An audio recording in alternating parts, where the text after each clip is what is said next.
Hey, everybody. It's Saturday, June 20th. And once again, we are sticking to it. It's 1 p.m. And we've been just continuing to show up each week. As you see, Jesse's studio background has changed this week because he's on the move for Father's Day.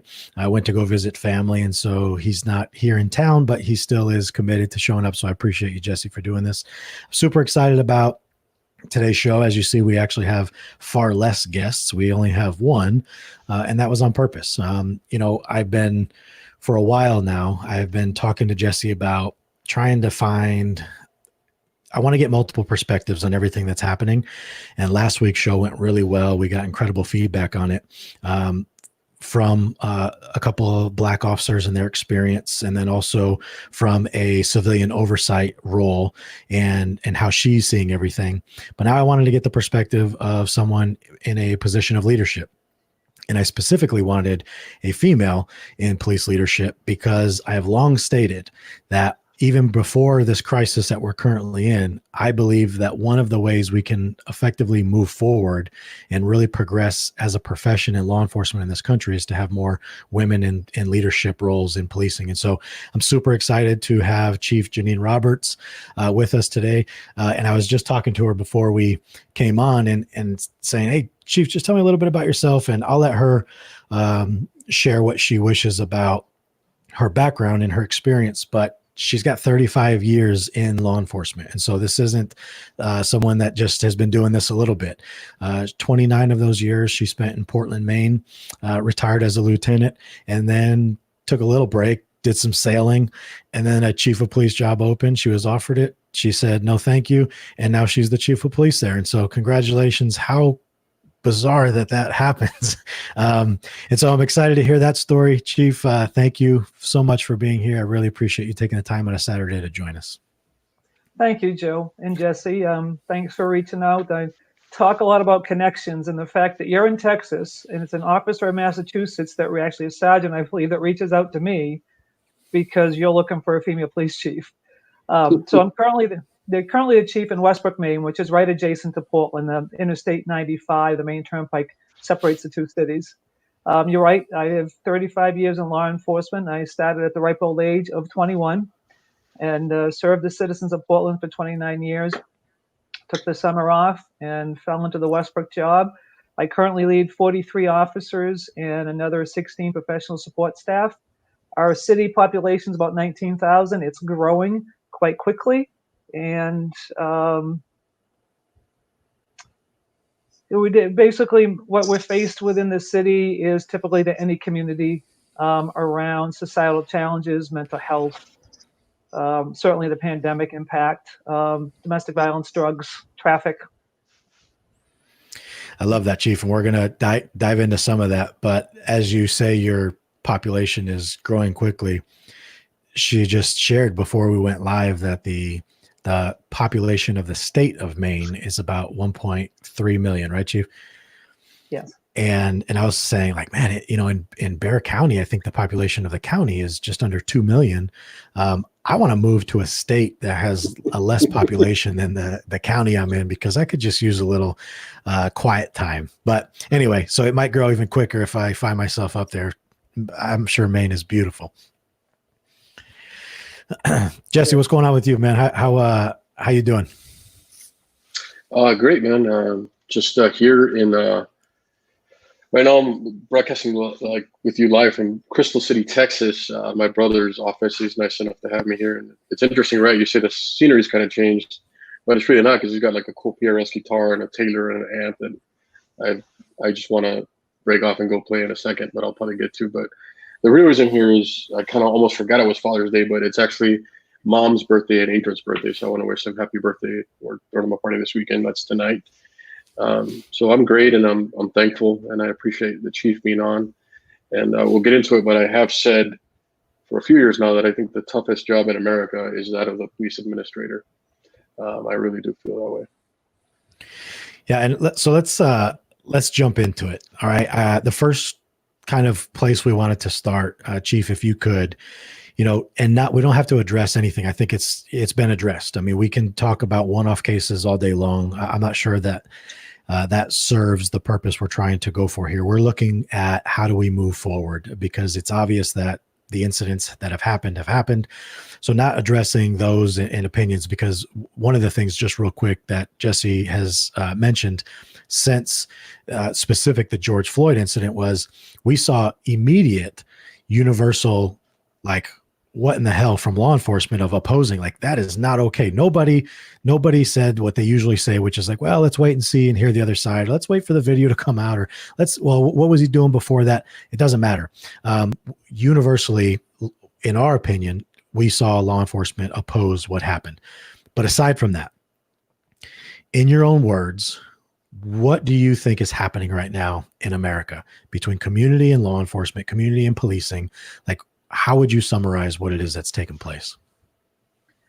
I would say it's a perfect storm, and not in a positive sense, in that with the loss in our society because of the COVID-19 pandemic, and then you add in this atrocious death of Mr. Floyd at the hands of police officers, and all the emotions that are raw because of the pandemic, loss of jobs, not able to see family members, that isolation, and just exploded. And I have a perspective that as much as we are one country, there are different cultures within our country, in that when I look at the metropolitan cities that, as we just talked about, have more population than the state of Maine, and where poverty exists, where the feelings and the realities, the perceptions of people that oppression is occurring is a different experience than the city of Westbrook, Maine, and other smaller communities that don't have a high level of people of color or minority populations. And we have less than 10% of minority populations in our city of 19,000. And with the smaller communities, it's easier to make connections. And one thing that I will repeat more than once, I imagine, in our conversation today is relationships and trust. That everything in life, from my philosophies, comes down to relationship and trust. If we don't build the relationships to have some level of trust when we need to have those controversial conversations or those confrontational situations, then we are less likely to be successful in trying to problem solve what we're facing. And one thing our country does do historically is whatever the societal challenges are, they fall on the feet and the hands and the hearts and the heads of police officers, because everybody's going to dial 911. So right now we're in a crisis with our relationships with people of color, with minority community members. And we still have people with use disorders, with mental health, with domestic violence, child abuse, traffic issues, all these things that go on in our society that we want our cops, expect our cops, our officers to be all knowing and have every resource at their hand. Human trafficking is something else that we even see in our small city in Westbrook, Maine. So all these things, and how to train the officers so that they'll do everything right, and get the resources to them so that they can serve in the best manner. Because ultimately, it's not police work. We don't spend even 50% of our time on our job enforcing the law, that protect side of things. I like to say serve and protect. We serve a lot more. We're responding to calls that need assistance versus needing a report taken or a suspect arrested. Go ahead. No, Chief, all that is kind of stuff that we've been talking about for quite some time. It's a lot to unpack. So the first thing, I will agree with you, right? And I think it was the former Dallas police chief, now chief in Chicago. Every societal failing falls at the steps of law enforcement, just like you mentioned. And there's a lot of talk about defunding us and defunding police organizations and relying on society to handle a lot of these issues. And while some of that is needed, I don't think it will ever be an either or.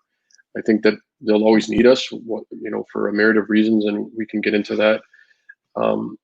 And I think it's important that we don't lose sight of that and put an expectation that, yeah, you guys will never do this, and that's it. Pass it off to the next person. And I think in an absolute is kind of dangerous. Another thing I was thinking earlier, and I was having a conversation with my brother this morning over coffee, and I think when we look at incidents, what I've seen is coming from law enforcement, right? We have this understanding of training. We know what the use of force continuum is. We know what precedent has been set. What case law would apply. We're listening to top-notch tactic instructors in most cases. So an incident comes out, it's shared on social media, and people are very upset on let's say a left of the spectrum. They're very upset with what they see, and for most officers, we're like in the middle, and we're like, well, the person that's watching this doesn't understand, or society doesn't understand the use of force continuum, or they don't understand what the officer might have been thinking, or when we've been in that situation. So this is a spectrum here, and I think when that particular incident George just mentioned was Floyd, is we all were on this side. So for where officers would be like, man, that was totally wrong. Like, I can't believe that happened. There was no way that could have been right. That's bad. To the person that's way over here now, like way out here now, they're like total emotion. But I found most interesting, Chief, was your perspective that we're all forgetting, right? Like everyone just kind of distracted from COVID. But the fact is that America overall was going through its own mental health trauma from that. And then you have this ignited incident.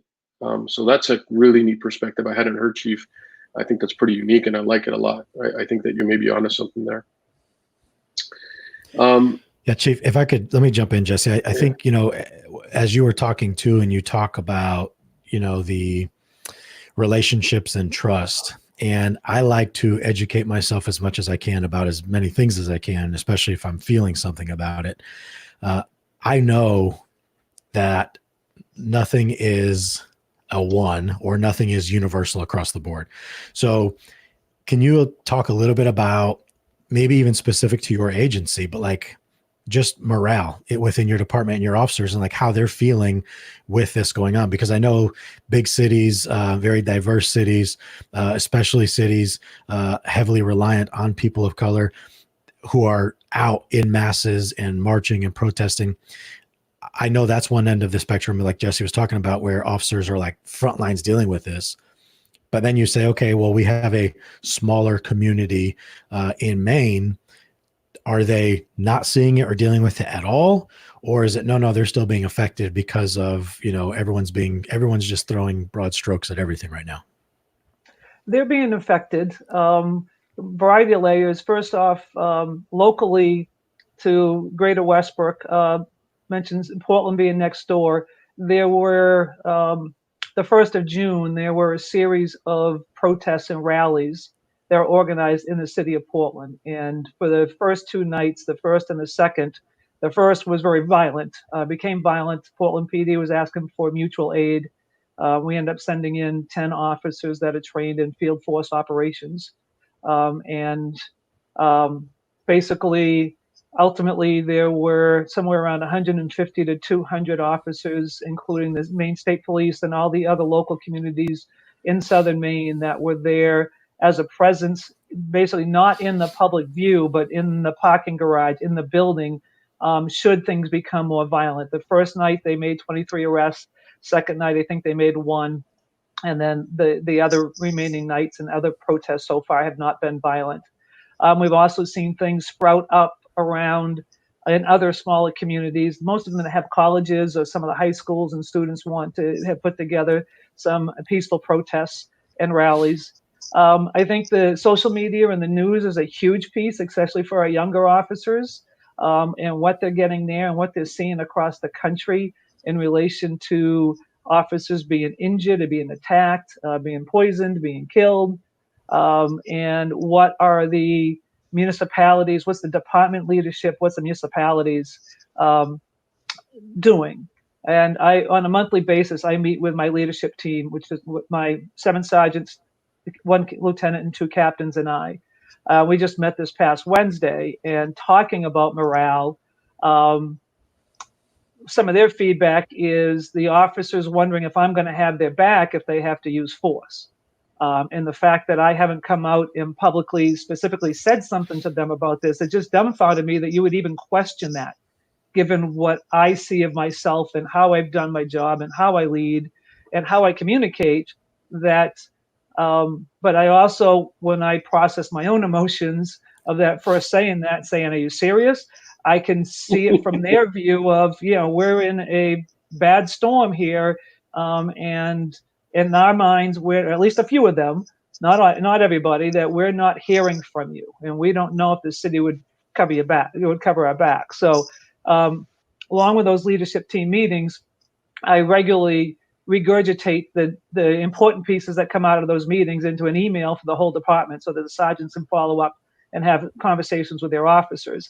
Well, it's Thursday when I typed up these notes, I specifically started off with, before I even get into the notes, let me say unequivocally that if you have to use force, including deadly force, if you did things right, I have your back. I am even willing to lose my job defending you. Wow. And recognizing that email is a bad way to communicate. It's not, you don't get the emotions, you don't get the body language, you don't get the tone, and you leave with a bunch of assumptions. So I think that trying to further come on with the answer around the officers' morale, we have a strong community connection within the city of Westbrook, and I've literally, even before Mr. Floyd's death, during the pandemic piece, we were weekly receiving people that were donating. I get something anonymous in the mail of 20 $10 gift certificates to a local bagel shop, and say, please give these to your officers. Businesses coming forward and delivering pizza, and thanking us in all of those ways. Our Facebook posts and people. So it's like the silent, the line of the vocal minority take over the silent majority. I use the phrase equated to this current civil unrest, that the violent minority are taken over the peaceful majority. And recognizing that the vast majority of our society, including our people of color, support law enforcement when we're doing things right. And if we're not doing them right, then we need to change. Our Westbrook PD, like I think every department, has core values. And our core values are professionalism, accountability, compassion, integrity, fairness, and courage. Those are great ones. And we have definitions for them, and they're all tied into our mission statement as well. And literally having intentional conversations around, okay, that's displaying accountability. My own experience, specific to the public outcry around Mr. Floyd's death, a week following, so June 3rd, I pulled together a press conference for police departments, leaders in Cumberland County, which is the county that Portland and Westbrook are in, and some of the state level offices. And we did the press conference on the front steps of Portland City Hall. And I took on a speaking role after we read the formal letter from the Maine Chiefs of Police Association, and the Sheriff's Department had an opportunity to speak from their level. I had just the night before put together a bunch of thoughts and then got up there to the microphone and didn't have a written speech, just went and literally said, this is coming from my heart. I hope I don't embarrass the people behind me or myself. And for I didn't realize it was 20 minutes. I talked, and a lot of things that I'm sharing with you today around we'll never enforce our way out of societal challenges. We need to problem solve it. We need to work together because we don't. And at the end of my statements, I wrapped up with these slogans.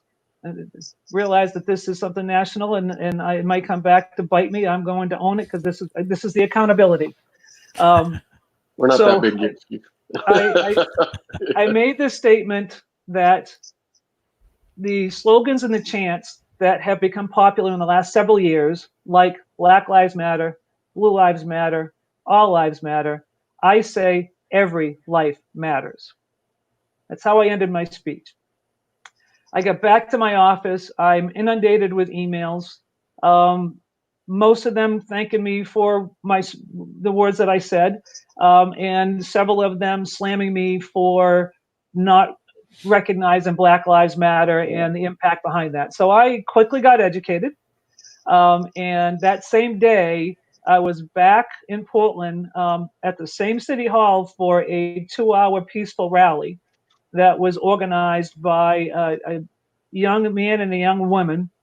And I'm standing at the bottom of the stairs with a chaplain from the sheriff's department and saying to myself, there's probably 1,500 people at the rally. And in this state of Maine, most of them were white. And certainly our people of color and minority community members were there represented as well. And I said to myself, I need to find the courage to get up there and apologize publicly. And I was in uniform. And I went up, I was to the side and spoke to the young man and said, look, if it's acceptable to you, I'd like to make an apology for what I said earlier. He goes, what'd you say? I told him. He says, absolutely. I get up there. I owned it. I said, no matter what my intent was and where my heart was, I offended people that support Black Lives Matter and the cause of trying to end the systematic and the systemic oppression that people of color live under. Taking that to the public, to me it was, if my actions don't back up my words, then I don't earn your trust. And I stood up. Everything you've just said, and I commend you for that, by the way. It'd be very easy to take a hard stance and say, that's not what I meant, and close the door. But you're trying to lead your community. And whether people want to recognize you as a leader of its community, I'm sure they do, but some people might not. Joe and I just got this lecture email that we didn't ask for because everyone has an opinion on things. But you took a leadership role, and I think you handled that well. But everything you said kind of knocks out the question that I had for you, because the point I've been making is, and you made it yourself, Chief, I got to say, man, that, and I don't think a lot of officers agree with me. They may even hate me for saying this, but I believe, and I've been teaching this at college for a while, that the police administrator has the toughest job in America, now more than ever. Because you're trying to balance, because you're leading an organization. And if you're a good leader, you want to have your people feel supported, valued, like you said, that they have their back. And if they're paying attention to what's happening to the country, it is fair for them to have the concern, even if it goes against what they've seen from your leadership, right? And you were quick to address that. But moreover, you have to consider the sentiments of the population that you're serving, because it's a highly political role. And while other places, may have elected officials like sheriffs elected, I believe it's even more difficult when it's an appointed position, right? Things can change very quickly. So I think you handled that well. I want to go back to another point, right? Because it's something that people that support us have also mentioned, right? Because you mentioned people, wearing gear, riot gear. I believe you reaction force. Different words. I believe that training, maybe it came out a couple of years ago in different agencies, and they put a lot of money into it, investment into it. And while it may appear scary to others, some consider inciting people that are having peaceful protests. The people that you said are the minority that are out there to commit violence, it's actually protected officers and been very helpful. So I see where people are saying that we militarize police and that the gear looks scary, but if you're having things thrown at you, if you're having people swing things at you, if you're having Molotov cocktails launched at you, you want people to be protected, because at the very end of it, whether they want to admit it or not, law enforcement is kind of protecting that First Amendment right, so they can do it peacefully, though some would disagree. So all of those things that you are like managing, resources, people, the community, the morale of your officers, it sounds like you got a good pulse on it. So I want to commend you for that. Real quick, Jesse, and even more specific to what you said, Chief, what I love is the fact that you are willing to just stand up and say something the first time off the cuff from the heart is beautiful. And then realize like, okay, it landed for some because I got praise and people were like, yeah, that was great. Thank you. But the counter was, you did this wrong. You shouldn't have said this because by saying this, you imply this. And you're like, oh, I didn't realize that. Your intention was good. And yet still, the next opportunity you had, you went to make it right. Now, even in that, and I see Elizabeth Stevens' question, if you want to address it, and she's asking specifically, you said that you were educated. So what is the explanation shared as to why all lives matter was seen as an issue? And you can answer it, but here's my belief on this, is because things are so emotionally charged right now. And I've learned this myself in our efforts to put ourselves out there, we're inevitably, I feel like we're going to say something wrong, Yes. or we're going to offend somebody at some point. But that shouldn't be a barrier to just say, well, I give up, because not making effort is not going to advance anything. Right. And so we have to be willing to take action and do things, but then we also have to equally be willing to listen and stand back and say, okay, well then teach me. And I posted something this morning about like, stop hating and start learning. We're so quick to hate. We're so quick to divide. We're so quick to judge and critique somebody, instead of saying, well, why don't you elaborate and explain your perspective to me? Like, where does that come from? Because I really believe that people are doing the best they can with what they have from where they come from. And if the biggest predictor in this country is your zip code growing up, then we have to be willing to take a deeper look at this. And so I commend you for having the courage, as you stated, Absolutely. to stand up in front of a group and address that in uniform. To me, that's what's going to reestablish trust, because right or wrong, fair or unfair, I feel like the community has lost trust universally. There are a good portion of the community that still loves us and supports us and all the great stuff. But if one does not, shouldn't we make that the focus of our target in our efforts? Is let's try and convince them or win them over through action, not words, but through action of, you matter to me as well, and I want to create something so that you feel safe in your community, and not that we're an adversary to you, but that we are for you. So if you want to answer Elizabeth's question. Maybe not doing that is how we ended up here, Joe. That's an excellent point, Chief. So talking specific to trust, Chief, yeah, go ahead. About what did you learn? And go ahead. Yes, I would like to go back to the 4 different statements. Black lives matter, blue lives matter, all lives matter, every life matters. I agree with all 4 of them. I've been a cop for 3/5 of my life. So in my mind, when people keep quoting me that I said all lives matter, I specifically said every life matters. As a public servant, the core of who I am, every person I interact with, their life matters. And recognizing that in the heightened emotional and critical crisis situation the country is in, with the civil unrest and the explosion of people being more focused or more educated around the Black Lives Matter movement, and I will say that I'm better educated, but I don't have it all at the same time. And coming back to the trust piece, is one of the things that I say regularly is, we can sit here and say anything to each other. Our actions prove who we are. And that builds trust. The fact that internally I spend time to get face to face with my officers at least 6 or 7 times a year, formally, let alone the roll call or passing by in the hallway or reaching out because somebody had something happen in the family, good or tragic, and staying connected, as well as in the community.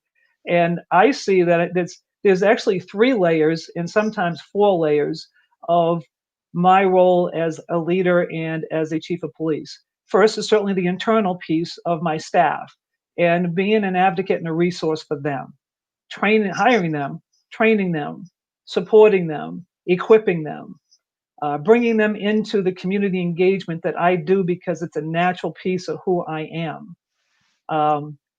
And then I've got the city, I've got my fellow department heads, I've got the city elected officials, the city council, the mayor, my boss, the city administrator, and all of their staff. And how do we work hand in hand to serve the city in all the various different roles of service that they do? And how do we partner with them? And then you have the community. You have all the people that live, work, and play in the city of Westbrook. And their needs. And then the fourth one, which I think is one, I say it's sometimes, it's not always, is leading our law enforcement across the state. Lead the press conference that we held on the front steps of Portland City Hall. I started with an email on Monday the 1st. We had a meeting where 71 chiefs and sheriffs and state representatives from law enforcement were on a call on Tuesday, and we had this press conference on Wednesday. So pulling those things together, having the respect and the trust of my fellow chiefs for them. And I just started out the conversation, would anybody else see value in having a conversation in Cumberland County for us to have a collective statement in response to our local communities? I was getting inundated with emails from people from Westbrook and not Westbrook saying, what are you doing in Westbrook to ensure that this doesn't happen in Westbrook? And luckily, by plan, intentional, we have a lot of things that we're doing in Westbrook around training and community engagement, on my initiative, on officers' initiative, to be in a better spot. So that we don't have excessive force. We haven't received a complaint of excessive force for over 3 years, and probably longer than that, but that's my anecdotal knowledge. I think a big piece going forward, and this is something that I'm still processing, and sorry about that, and this coming week when I meet with my roll calls, need to roll out that our mayor has signed on to former President Obama's mayoral challenge of reviewing the police department's use of force policy. Review, engage, report, and reform. So what my boss quickly taught me 2 weeks ago was you only reform what you're not doing right or you're not doing. And I'm confident that our department and our officers are doing well above average.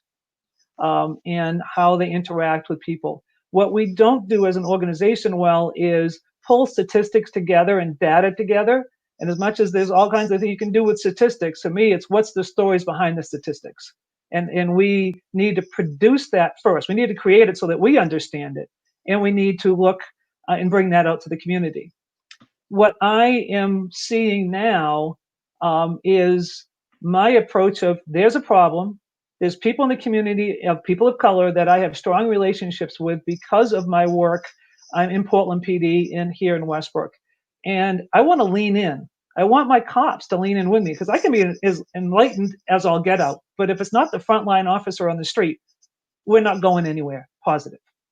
We're not being progressive. So thinking that we've got some really good policies for purposes of internally, back in January or February, we contracted with a firm to go through all of our policies, every one of them, to make sure that they are best practices to state and federal standards, accreditation requirements, and all these other things before the societal focus on law enforcement.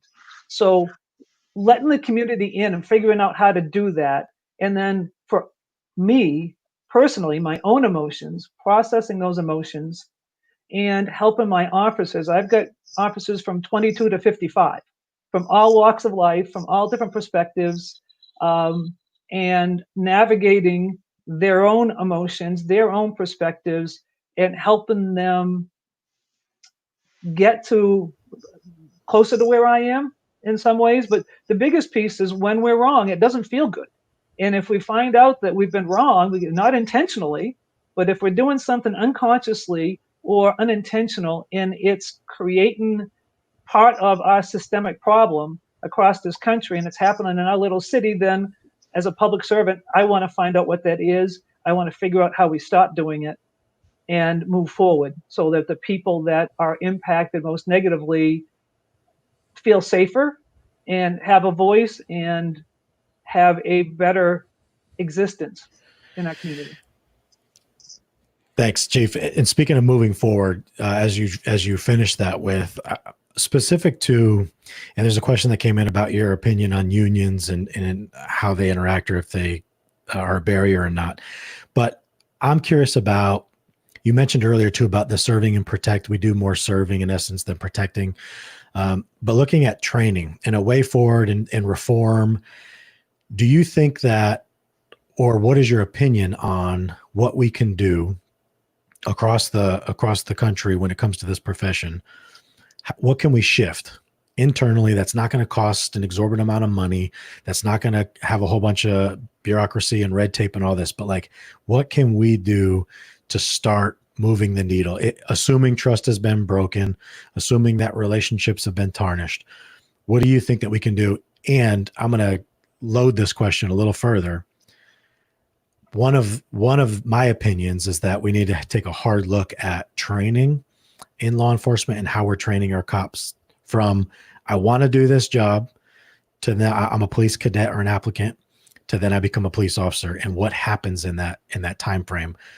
Because I'm concerned personally about some of the recruiting methods and the tactics used to acquire or go after these like high speed type individuals. And our recruiting efforts are typically these like incredibly like intense cinematic videos showing the, K9 teams and the SWAT teams and all this stuff.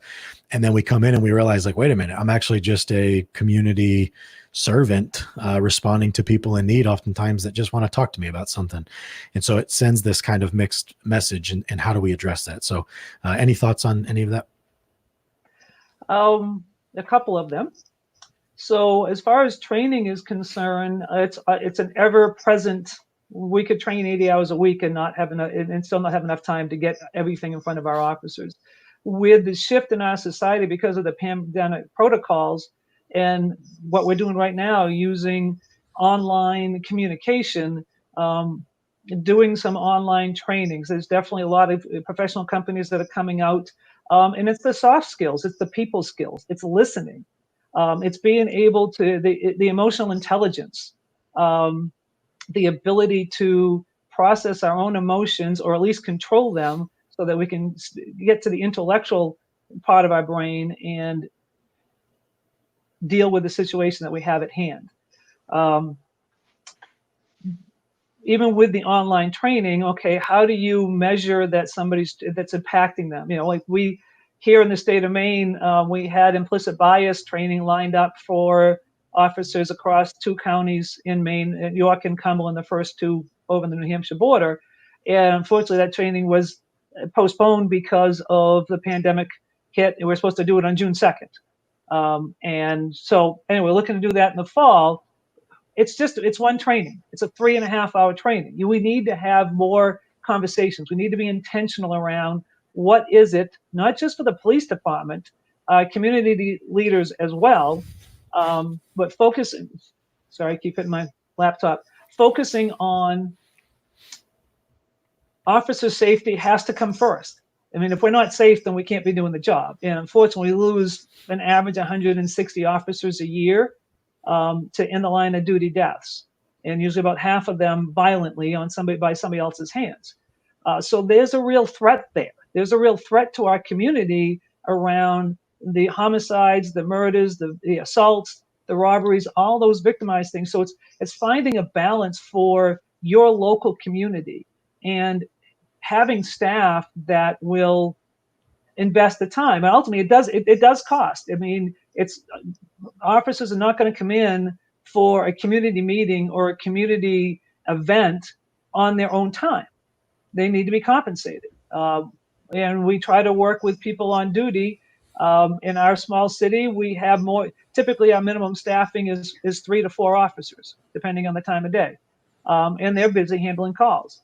So it's also getting another area for trust building is getting the right voices and the right minds in the conversations. Last Wednesday evening, we pulled together one of the local women that works with the school department who's African American from the city of Portland, and somebody I worked with when I was with Portland, pulled together a Zoom conversation to start the conversation. What do we do? What's going on here in Westbrook? Well, there were 7 men of color that were on that conversation. And the 2 that spoke specifically about contact with officers, In Westbrook, they were 2010 and 2012 experiences. Nothing really new. One young man that was on the call, actually, there was the same man that was leading the protest in Portland that let me have the microphone to offer my apology to those that I offended. He was on and he pointed out he's 24 years old and he was the only 24-year-old on that call. Most of the people there were from the school department, the city, the leadership, the police department, or community members that are engaged in older. So how do we reach the people that are actually disenfranchised? And not just the people of color, all those other societal challenges that people live with and struggle with, we need to connect with them too. And how to build those relationships. And listening is challenging, especially when you get your emotions involved and somebody's telling you that you're wrong. One of the questions that I am working on and want to pose back to our local people of color is, when an officer has to have contact with a person of color because of the circumstances that are facing them, how or when does it become strictly an officer to community member interaction and not because I'm black, because I'm brown? That emotional reaction of people of color can have, not everybody, I don't want to paint that broad stroke on everybody. However, it's what we hear regularly is, you only stopped me because I was black. Well, it was nighttime. I couldn't see in the car. I saw that you were doing 13 over the speed limit in a residential area. So I stopped you. And then when the times are that we can pull together information that it did appear, or it was blatant that it was a racially motivated contact, then that's the time to intercede with that particular officer and figure out what it is. Is it an implicit bias, or is it racism? Is it something that's overt that we need to find a way to free up his or her future? There's certainly a lot to look at when you're in a position of leadership, right? You said a lot of things, right? Like, so the first thing I want to address is, you mentioned that, there's a balance of training. And I think what Joe often says is, we invest so much in this other type of training and we ignore, which you said, the basics to connecting to human beings. And I love that you said before that was, you understand that you have officers and they're all humans, and you're trying your best to develop with them and connect with them and maybe bring them more to maybe a more progressive mindset, or whatever you meant by bringing more towards you. So I think it's excellent that you look at that way, right? I think that we can be effective shooters, we can be effective drivers, we can be effective fighters, but above everything else, right, including with that, we should be effective communicators and effective humans. And I think a well-rounded officer can be all of those things. And you're right that there is real threats that are out there that we have to consider. You also talked a lot about, trying to decipher data, what people decipher data with. We talk about, how do we prove intent, right? We start getting into, there's countless times when I've been called out and said that I was stopping people because I'm racist or because I hate my own people. I've been there, right? It's sometimes often referred to quickly as a way to try to escape maybe being held accountable for a crime, or they really have this perception and they believe that. And a very good, criminologist I know says, perception is important, right? And you can say that your racial profiling data is, you're not doing it, but if your community feels and they perceive it to be, that's still an important problem. And it's tough to navigate all those things. I think we've talked about a lot, right? There's a lot to unpack here, Chief. We appreciate the work you're doing and your candid and honest conversation. And I think you really highlighted how difficult it is to run an organization with all these things in the fire, all these things going around. And I think you really brought up the challenges that what you're facing are challenges that police chiefs are facing all across the nation. So we normally close the show with one common question, and that is, what can we bring forward, right? If there's anything that you want to share, you want to leave people with that are watching, our few viewers that are out there, right?